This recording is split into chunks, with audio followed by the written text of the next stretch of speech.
বর্তমান জামানায় এমন একটি পরিস্থিতির মধ্যে আছি, খাবারে বিষ পাওয়া যায়, ফরমালিন পাওয়া যায়, মানুষ মানুষকে জাদু করতেছে, দ্বিধাবোধ করে না।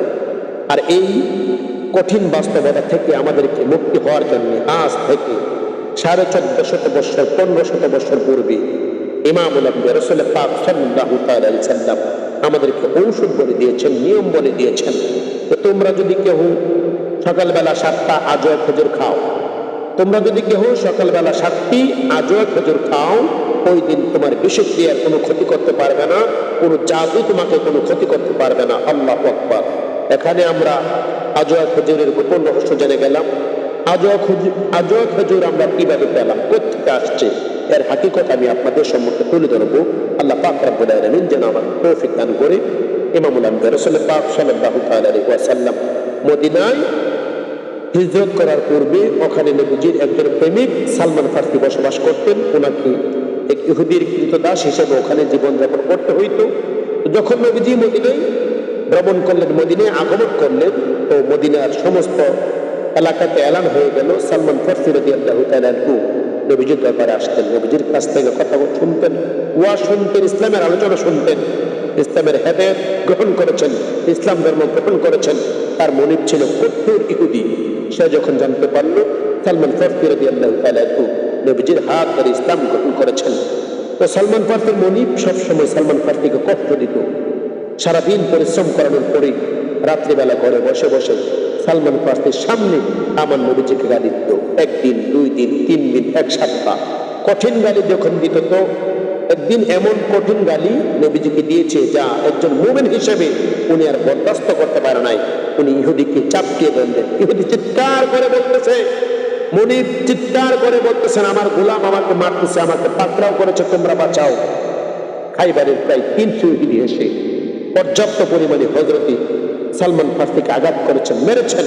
সালমান ফারসি রাদিয়াল্লাহু তাআলা নবীজির দরবারে গেলেন, ইয়া রাসূলুল্লাহ, আপনাকে গালি দিয়েছে, আমার সহ্য হয় নাই, সে আমাকে আঘাত করেছেন। নবীজি বলেন, সালমান, তোমার যেই শরীরটা এমন কোনো জায়গা বাদ নাই তোমাকে আঘাত করে নাই, প্রত্যেকটা স্পট থেকে রক্ত বের হচ্ছে, আমি তোমার রক্তগুলোকে ধুয়ে দিচ্ছি, মুছে দিচ্ছি, আর তোমাকে আমি নসিহত করছি, তোমার সামনে আমাকে যতই গালিগালাজ করুক, আমাকে বকা দেখ, আমার সাথে বেয়াদবি করুক, তুমি কথা বলবা না, তুমি তার বিরুদ্ধে অ্যাকশনে যাইবা না।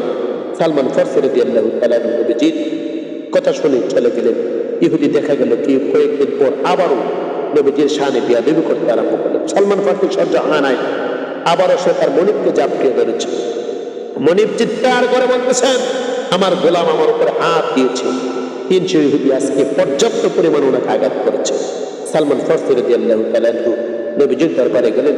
নবীজি বলতেছেন, সালমান, তোমাকে আমি নিষেধ করেছি তার বিরুদ্ধে কথা বলবা না, সে আমাকে যতই গালিগালাজ করুক তুমি কথা বলবা না। সালমান ফারসি বলেন, ইয়া রাসূলুল্লাহ, আমি তার বিরুদ্ধে কথা বলি নাই, যখন আপনার বিরুদ্ধে সে কথা বলেছে, আপনাকে কঠিন গালি দিয়েছে, ইয়া রাসূলুল্লাহ, আমার আর সহ্য হয় নাই, একজন ঈমানদার হিসেবে আমি তার প্রতিবাদ করেছি, প্রয়োজনে আমার জীবন দিয়ে দিব, তারপরে আপনার শানে বেয়াদবি আমি সহ্য করতে পারি না। রাসূল পাক সাল্লাল্লাহু আলাইহি সাল্লাম সালমানের এই ভালোবাসা দেখে নবীজি মুগ্ধ হয়ে গেলেন। নবীজি বলতেছেন, সালমান, তুমি তোমার মনিবকে গিয়ে বলো যে সে কি চায়, কিসের বিনিময়ে সে তোমাকে মুক্তি দিবে। সালমান ফারসি রাদিয়াল্লাহু তাআলা ওনার মনিবের কাছে গিয়ে বলতেছেন, হ্যাঁ আমার মনিব ইহুদি, তুমি বলো কিসের বিনিময়ে আমি তোমার কাছ থেকে মুক্তি পাইব। ইহুদি যখন এই কথা শুনলেন, ইহুদি বলতেছেন, তোমাকে এই কথা বলার স্পর্ধা কে দিয়েছে, কোত্থেকে তুমি এই কথা পেয়েছো? হযরত সালমান ফারসি রাদিয়াল্লাহু তাআলা বলেন, আমার আকা সরকারে দো আলম বলেছেন, কিসের বিনিময়ে তুমি আমাকে মুক্তি দিবা। এবার যখন ইহুদি এই কথা শুনলেন, নবীজি বলেছেন, ইহুদি জানে যে উনি আমাদের সত্য নবী, তারা সন্তানকে যেমন পিতা চিনতে ভুল হয় না, তারাও চিনছিল আমার নবী সত্য নবী, তারপরে তারা ঈমান আনে নাই। ইহুদি বলতেছেন, ঠিক আছে, আসো আমার সাথে। সালমান ফারসিকে নিয়ে একটি বাগানে গেলেন, একটি খালি মাঠে গেলেন। ওখানে গিয়ে দেখাচ্ছে এই মাঠটার মধ্যে 300 খেজুর গাছ লাগাইবা, 300 খেজুর গাছ লাগানোর পরে পানি দিবা, বড় হবে, তার কাছ থেকে খেজুর আসবে, তারপরে তোমাকে মুক্তি দেওয়া হবে। তবে এমন খেজুর হতে হবে যে এই খেজুর আমাদের এই মদিনাতে নাই, উৎকৃষ্ট মানের খেজুর, সবচেয়ে স্পেশাল দামি খেজুর হতে হবে। যদি দামি খেজুর হয় এবং ওই খেজুর পাকে, ওই খেজুর আমি গড়ে তুলতে পারি, ওই দিন তোমার মুক্তি। হযরত সালমান ফারসি রাদিয়াল্লাহু তাআলা এই কথা শুনে ঘাবড়ে গেলেন, মাটিতে জমিনে পড়ে বসে গেলেন। সর্বনাশ! যেই শর্ত সে দিয়েছে, কখন আমি 300 খেজুর গাছ লাগাবো, খেজুর গাছ বড় হবে, খেজুর গাছ থেকে খেজুর ধরবে, তা তো আমার জীবনে কখনো সম্ভব হবে না। হযরত সালমান ফারসি রাদিয়াল্লাহু তাআলা আনহু টেনশনের মধ্যে পড়ে গেলেন।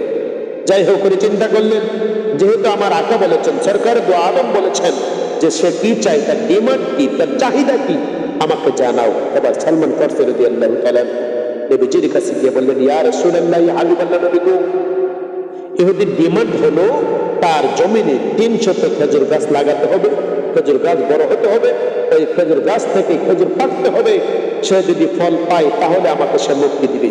নবীজি বলেছেন, সালমান, সমস্যা নেই, টেনশন করিও না। নবীজি সাহাবা-কেরামকে এলান করে দিলেন, সাহাবা-কেরাম এদিকে আসো, তোমার ভাইয়ের জন্য তোমরা খেজুর গাছ সংগ্রহ করো। সাহাবা-কেরাম খেজুর গাছ সংগ্রহ করলেন। নবীজি সাহাবীদের সাথে নিয়ে ওই বাগানে গেলেন। নবীজি বলতেছেন, সালমান, তুমি গর্ত করে যাও, আমি খেজুর গাছ লাগাচ্ছি। সালমান ফারসি রাদিয়াল্লাহু তাআলা গর্ত করতেছে, নবীজি খেজুর গাছ লাগিয়ে দিয়েছেন। সারাদিন খেজুর গাছ, 3 দিনে খেজুর গাছ লাগানোর পরে দেখা গেল 3 দিন পর আল্লাহ পাক রব্বুল আলামিন নবীজির হাতের স্পর্শ লাগা খেজুর গাছগুলো থেকে খেজুর গাছ বড় হয়েছে, ওখান থেকে পাকা খেজুর ধরেছে, উৎকৃষ্ট মানের খেজুর ধরেছে। ওই খেজুর গুলো হচ্ছে আজওয়া খেজুর। সুবহানাল্লাহ, সুবহানাল্লাহ, সুবহানাল্লাহ।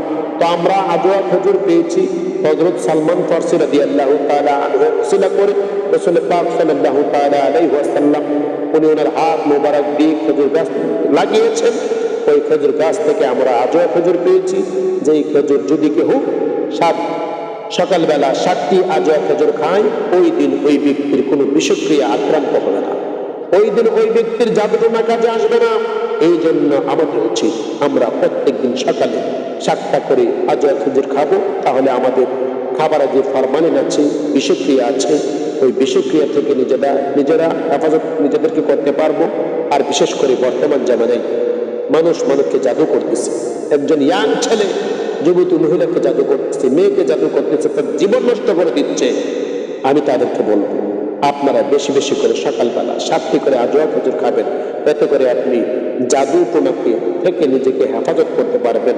আল্লাহ পাক রব্বুল আলামিন আপনাকে আমাকে এই হাদিস বোঝার তৌফিক দান করুক এবং এই হাদিসের আলোচনা শোনার তৌফিক দান করুক। আরেকটি কথা আমি আপনাদেরকে বলতেছি, বুখারী শরীফের 3461 নম্বর হাদিস, ইমামুল আনবিয়া রাসূল পাক সাল্লাল্লাহু তাআলা আলাইহি ওয়াসাল্লাম বলেছেন, তোমরা আমার একটি কথা, একটি আয়াত হলেও তোমার অন্য ভাইয়ের কাছে পৌঁছে দাও।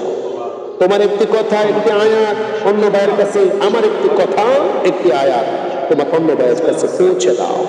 এটা তোমার জন্য অত্যন্ত নেককারজনক কাজ। কেননা যেই ব্যক্তি তোমার এই কথা শুনে আমার হাদিসের আলোচনা তার কাছে পৌঁছে গেল, সে যদি আমল করে, সেটা করে আল্লাহ পাক রব্বুল আলামিন তোমাকে আল্লাহর রাস্তায় লাল উট সদকা করলে যেই সওয়াব, ওই সওয়াব আল্লাহ পাক রব্বুল আলামিন তোমাকে দান করবেন। সুবহানাল্লাহ, সুবহানাল্লাহ।